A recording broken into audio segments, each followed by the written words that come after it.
Reykjavik, Iceland.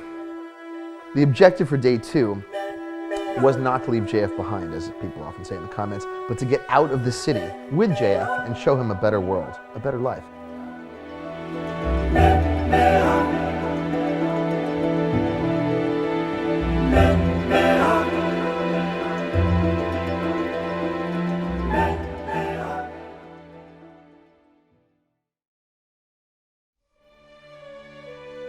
Day 2, Iceland.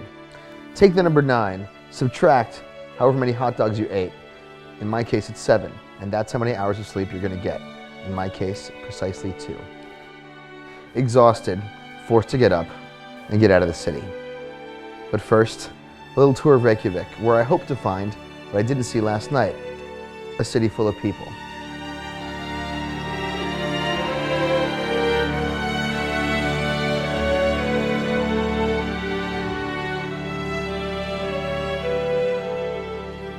Unbelievably, Friday, rush hour, does not occur at 8 o'clock like I thought. It occurs more about 10:30. Reykjavik was packed by Icelandic standards. What's cool about Reykjavik when there are people present is that it looks like when you buy a 1/35th scale train set, but the one with the moving and mechanical people, and they're all blonde, and the houses have cool colors on the roofs, and you sit really close, and it seems almost real. That's Reykjavik on a Friday morning. Reykjavik is not a desolate, icy wasteland leftover set of a zombie Holocaust film. It was kind of cool.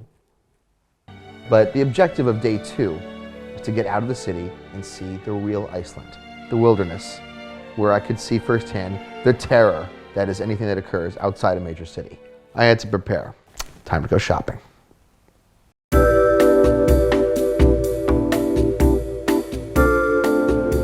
JF, Yes. what supplies does one need for volcano climbing?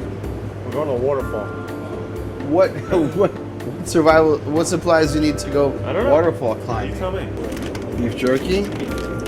We should be looking for supplies. Look at this. No, we should be looking for supplies. We don't need a Luxus squid. What do you think it is? Oh, look at this. I'm gonna get this. We don't need caviar. Why not? This is lumpfish caviar. We don't need it. Let's get. Come on. That's what I'm getting. Food, supplies. We need supplies. I have all the supplies I need. You're going out into the middle of a wasteland, and that's all you're gonna bring? Yes, I'm only gonna bring caviar, apple cider, and beef jerky because there's no evidence we need anything else except toothpicks. For the beef jerky. This is it. What? You don't like I got some fruits and vegetables? No, I'm fine with that. Why do you object? Okay, all right.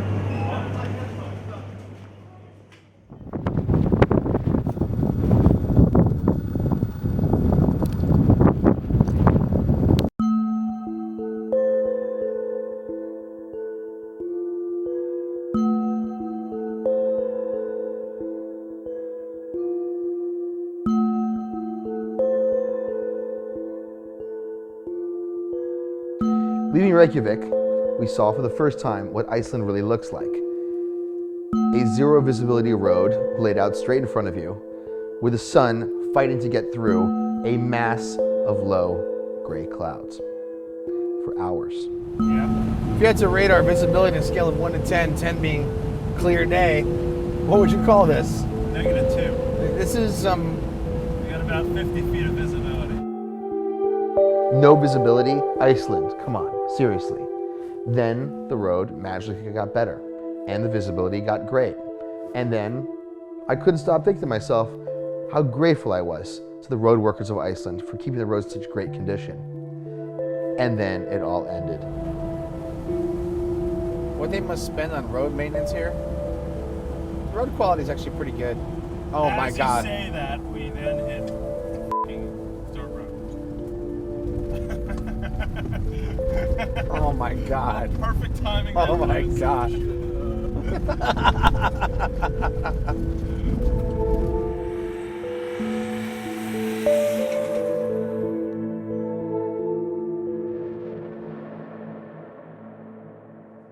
Iceland only has a couple of indigenous animals. Foxes, which we didn't see, sheep, which we saw a few of, and a lot of horses. I've never thought horses were smart, but let me tell you, Icelandic horses, very smart.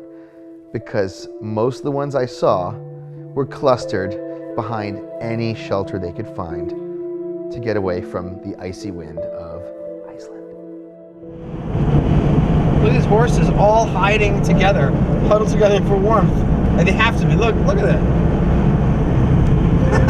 They're hiding in like the crook at the bottom of the hill. Iceland truly lives up to its name. It's freezing cold. Eventually, after climbing an unbelievable mountain, we crested the heights and came to a epically desolate valley, denuded of all trees, thanks to the settlers of centuries ago, and saw the most beautiful cliffs.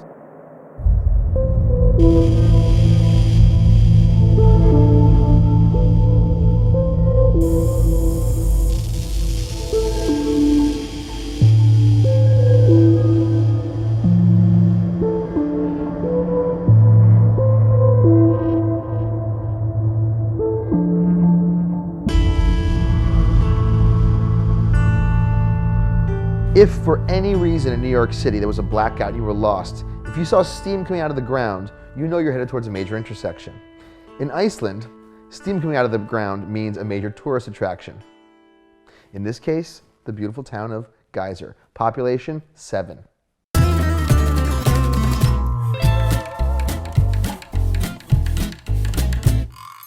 Science teaches us there are 3 kinds of eruptions.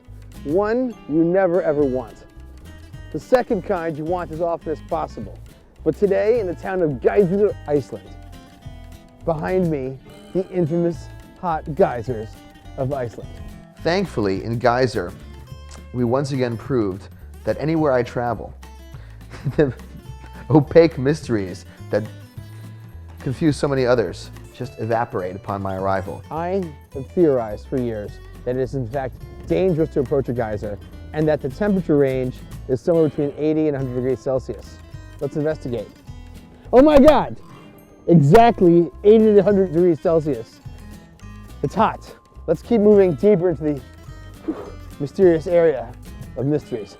You know, this all is very impressive, but not as impressive as standing in the corner of 57th Street and 2nd Avenue in New York City, where I can see this without buying a $2,000 plane ticket. Geyser. Another word for New York City Metropolitan Transit Authority, fuck up. Geyser, let's go. In the States, a lifted pickup, a lifted truck usually means a kid blew his summer work money to impress his friends. In Reykjavik, a lifted truck, and I saw a bunch of them, looks like the business. Toyota Hiluxes, a couple of Nissans, made our Defender, our rental Defender, look pretty puny. Then we got to Gullfoss, to the tourist center, to the parking lot, where our Defender was literally the smallest truck in the place. Almost every vehicle was a Ford, 4, 5, 6 feet higher off the ground than ours, with independent air charging systems for each tire, packed full of people. These were the tourist vans of Iceland, and these were the meanest lifted trucks I've ever seen in my life. I ran up to one of the drivers of one of these colossally lifted, unbelievable, mega tough guy vehicles. What kind of truck is this? It's a Ford Ecoline. Yep. The normal Ford, some are building for the high road, and we place it, put a front driven extra gear in it here in Iceland. And how big are these tires? 46 tons, this one here. And how much power does this engine put out? How many horsepower? Horsepower is 350, something like that. It's a little bit different on the middle of that car some are here, and this one are 350. I couldn't understand a single thing he said, except for one thing. I asked him if he'd ever gone Formula off-roading. And have you yourself ever done Formula off-road? We are doing that almost every day in Geysir and like that.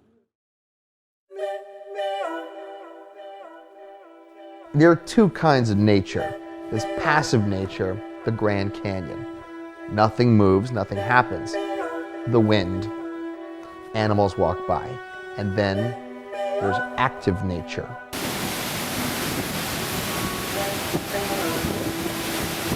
This is Gullfoss, Iceland.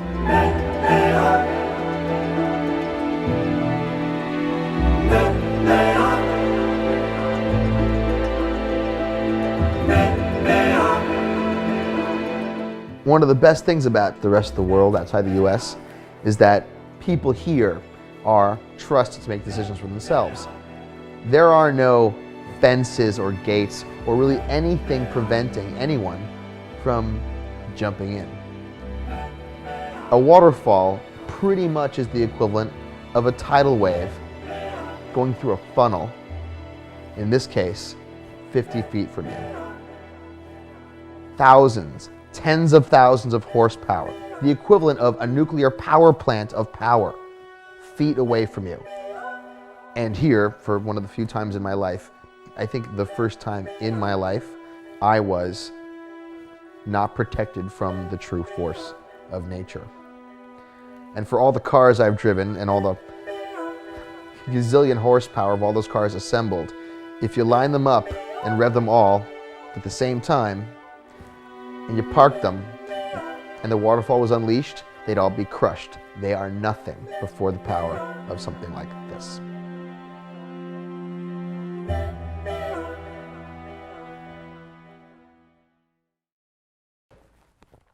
An interesting thing to note that I didn't really know was true until I saw the citizens of Reykjavik is that almost every man in the country, according to Decode Genetics, which is based here, is descended from Vikings. But almost every woman in the country is descended from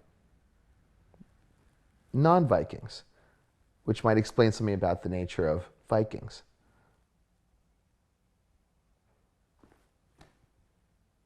You understand? You get it, right? Sure. Do I have to spell it out for you? I get it. No rational woman in her right mind in the Middle Ages would ever have wanted to come to Iceland. But no rational Viking in the Middle Ages want to come to Iceland without a woman.